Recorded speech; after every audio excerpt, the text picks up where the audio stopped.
ndodhet në pragun e një gremie ekonomike shumë të rrezikshme dhe me pasoja katastrofike për vendin, por dhe për çdo qytetar në veçanti.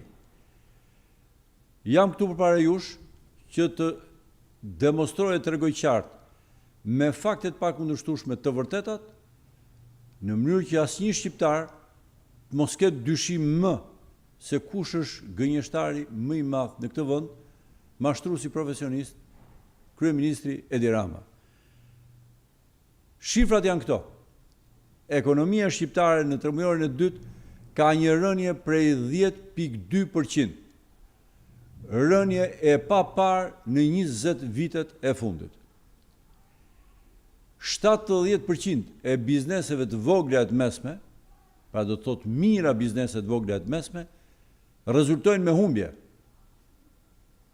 Pra janë drejt dështimit, drejt falimentimit, drejt zhdukjes së tyre. 32 biznese të vogla të mesme deri tani janë mbyllur, që do të thotë 1/3 e bizneseve të gjithë vendit, e bashkë me këtë se cili nga ju qytetar bën llogari shumë shpejt se sa mira vende pune të tjera humbasin. Ne kemi dëgjuar dje se si kryeministri, ky mashtrues profesionist dhe i pacip, tha që kemi rreth vetëm 11.000 pa punë nga pandemia.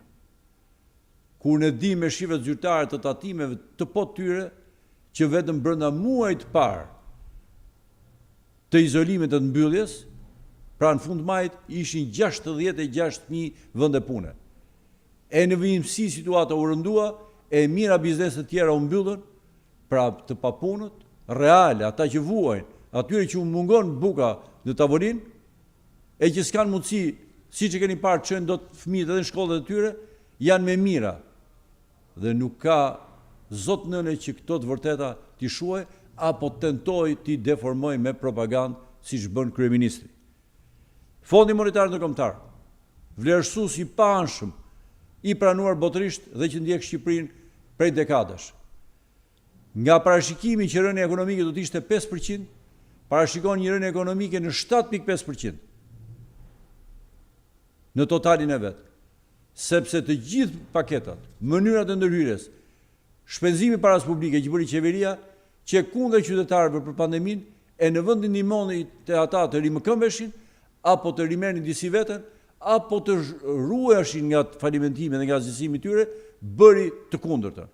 Pra, të gjitha skenarët, të gjitha curia shkon keq edhe më keq. Borxhi publik, një peshë që po thyen kurrizin e ekonomisë shqiptare dhe po rëndon xhepin e çdo shqiptari. Vetë zyrtarisht është mbi 80%, konfirmuar nga Fondi Monetar Ndërkombëtar. Pa llogaritur këtu qindra milion para borxhe të papaguara, e pa llogaritur këtu qindrat e milionave eurove të humbura në për arbitrazhet për shkak të mbylljes dhe pezullimit, shkatërimit kontratave në mënyrë të njëanshme për qëllime klienteliste. E të gjitha bashk e çojnë borxhin publik afër 100%, që do të thotë një katastrofë ekonomike e pa shembull për Shqipërinë, e cila normalisht është një vend me shpatulla dopta, por kjo do të thotë që ta kpusin mes Shqipërinë dhe secilin shqiptar. Përkundrejt një situatë të tillë katastrofike, qeveria ka zgjedhur të gënjejë. Qeveria ka zgjedhur të jetë e pamshirshme dhe me njerëzit në nevojë, edhe ata që e vuajtën më shumë se gjithë tjerët me pasojat e tërmetit.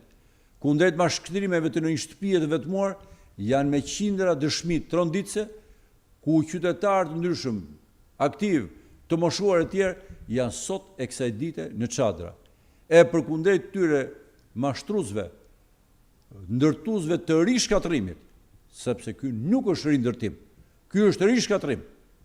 Një rishkatrim më i keq se sa vetë tërmeti, se është i shoqëruar me mashtrim, me vjedhje të fondeve publike dhe me përçmim e kërcënim të njerëzve.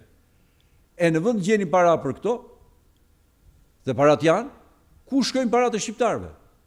Parat e shqiptarëve shkojnë për koncesione, parat e shqiptarëve shkojnë me miliona për incinerator, ku dhe kilja e plerave të vazhdon të rritet vetëm e vetëm që 100 milion euro të futen nëpër xhepa, shkon në tendera pa fund për të vazhduar të pajisin zyrat në mënyrë luksoze, pra Stambolli digjet e këta kryen, e për mëtej të arrin shpenzojnë në mënyrë të paturp 10 milion edhe për të blerë stilolapsa, si që bën Bashkia e Tiranës, për të paguar mediat për reklama dhe propagandë boshe, pra 100 milion lek që në vend të vendet të ndërtojnë shtëpi, në vend të po japin mundësi qytetarëve të kenë mundësi të çojnë fëmijët në shkollë, pranojnë që të moshuar të rrinë nën shi, fëmijët mos shkojnë në shkollë e lotët e tyre të jenë një dëshpërim i madh për çdo shqiptar, po këtyre të mos lëvizë asgjë nga qimja.